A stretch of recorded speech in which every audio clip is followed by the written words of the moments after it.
Hello YouTube viewers, Facebook friends, Facebook family, and others who might subscribe to my channel. I want to welcome you to another edition of Joe's Politics 101. Today is March the 6th, 2014, and things just keep on rolling. I hadn't been posting much here lately because I've been really busy and hadn't had a bunch of time to do some of the things that I would like to do on YouTube. But today, my subject is on the issue of our Congress. And as usual, it involves the eccentric behavior of the Republican Party members. I've been watching this guy, Darrell Issa, this congressman from California. You know, in 2008 he made a statement that if the Republicans won the House of Representatives and he become a committee chairman, that he was going to conduct investigation after investigation. Well, he has kept true to his word. He has kept true to his word. Also, John Boehner, in that same era and during that same time period, stated that he was going to repeal the Affordable Care Act, or Obamacare as they like to call it. You know, I think about how our nation's supposed to be ran and how it is actually being governed by the Republican Party, their perspective and their ideas of how to run it and what should be and should not be. Is in their opinion, which is absolute to them, it's absolutely their way or no way, which has caused our nation to stagnate in a lot of areas. You know, the economy is booming in this country. There's no doubt about the economy is booming in this country for certain people, and that being the top 1, 2, or 3% of people that have big corporations, that have money, that can, you know, invest and have opportunities to do things that people like myself and maybe you viewing this YouTube post don't have the opportunity to do. We don't have the money to invest. We don't have the money to start businesses. And then when you do try to start something, there's all sorts of roadblocks. But what really stuck me this week was the hearing that they had, this last hearing that they had on the IRS, when Issa just basically disrespected the co-chairman, Mr. Cunningham. You know, if that's the way our government is supposed to be ran, our committees are supposed to be ran, that is nothing but a form of dictatorship. And that's what I've noticed about a lot of these hearings that the Republican Party has been conducting over the last 5 years. When they hold a committee meeting, a committee investigating something, they don't allow anyone to speak who oppose what they're doing.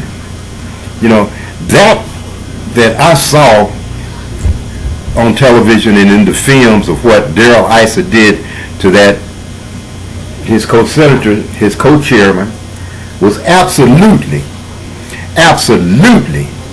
disrespectful in any way.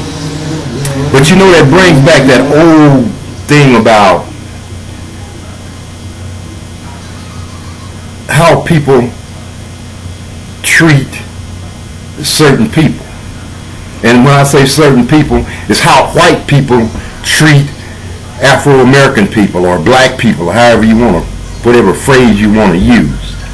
You know, Darrell Issa just basically told this man that what you have to say don't mean a damn thing here. It's not going to change nothing. It's not going to do anything, so I'm not going to let you even voice your opinion. Cut the mic. Just cut the mic. you know. And I see a lot of people, you know, it's, you know, it don't disturb me. It makes me feel like they're ignorant. You know, people who vote for these type of people to be in the Congress or in the Senate or in the House of Representatives or in any position that involves governing and making things better for the people of the United States of America or a state, that these people will go cast a vote for this eccentric, ignorant behavior that we see coming out of our political representatives.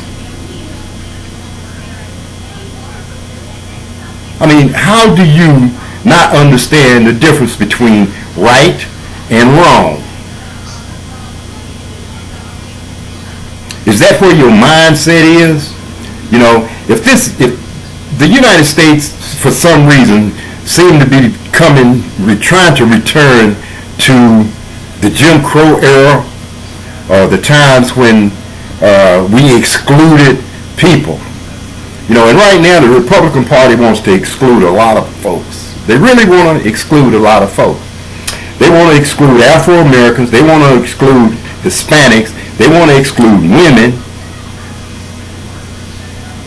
Children, basically, is what it boils down to. They want to exclude everybody that's not like them. They're not old, dried up white men who think they are privileged to run this nation without anybody having anything to say about it. You know, the Republican Party has this other little faction called the Tea Party. You know, and I've said this before, and I'll continue to say this. The Tea Party is not conducive to a well-being United States of America. Their ideas are not American. Their ideas are that of, I'm white, I'm right, you're something else, and you're not right. That's the general idea behind the Tea Party. They are racist people. You know, I live in an area where there's Tea Party galore.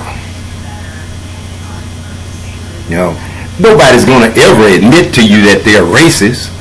They're not going to admit to you that they don't like you because you're black or you're Hispanic or you're a woman. They're not going to admit it, but they're going to do underhanded things institutionally, because on an individual basis, you being a racist don't bother me, and ain't nothing you can do to me that could enhance anything that you got. It's the institutional part of it that's important. Damn the individual racist. You can be as racist as you want to be for a number of reasons. One, I don't associate with you anyway. I'm not hanging out with you. I'm not doing anything around you that, you know, would bother me. You're a racist in your own community. You're a racist in your own job. You're a racist at your own house. So being an individual racist don't mean a thing. It means something when it becomes a part of society as a institution, like the United States Congress, like the United States Senate.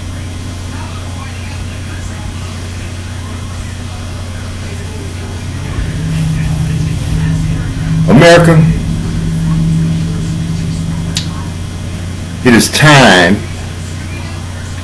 it has been, actually it's past time for people to know that I'm no different than you and you're no different than I am. We may look a little different because of the color of our skin and maybe the texture of our hair, but we're basically the same people. I get up in the morning, I pull my pants on just like every other man do. I put my shirt on the same way too. When I go to the bathroom, depending on what I'm doing, number one or number two, I'm standing up or sitting down. have the same dreams that you have. I want a family that's well taken care of. I want a home. I want a decent job. I want a retirement. I want to be happy. And I want to be treated right, equally fair.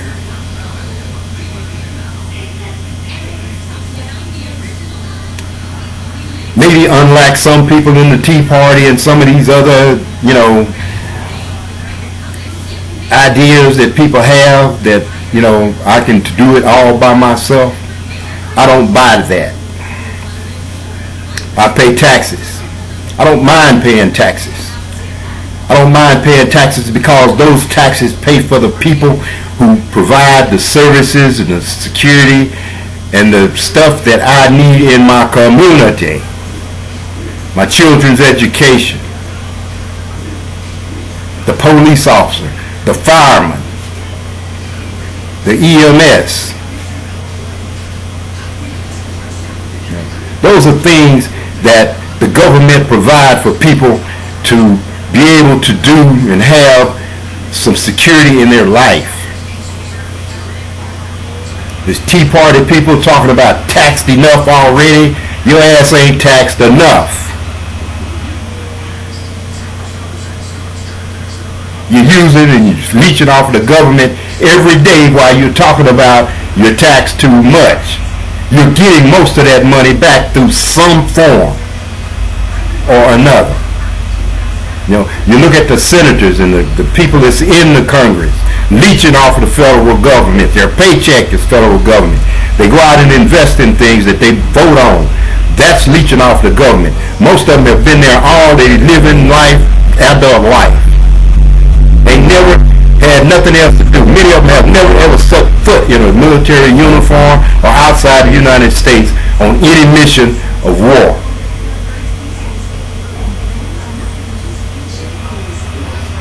And then you've got them catering to people like this coward-ass Ted Nugent, who should be in jail for the things that he has done over his lifetime. If it was an Afro-American or a Hispanic or some other minority, they would probably be locked up and the key was thrown away, and they'd probably be trying to struggle to still get out of jail for the things that he's done in his life. A coward-ass, ignorant. It upsets me to see things like Daryl Issa did and to hear things like Ted Nugent said about the president. If anybody's a sub-mongrel, subhuman, sub-any damn thing, it's Ted Nugent.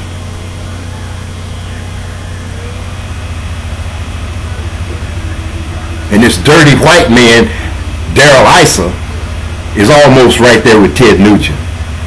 I want to thank you for viewing my video. God bless you. God bless America. Ciao.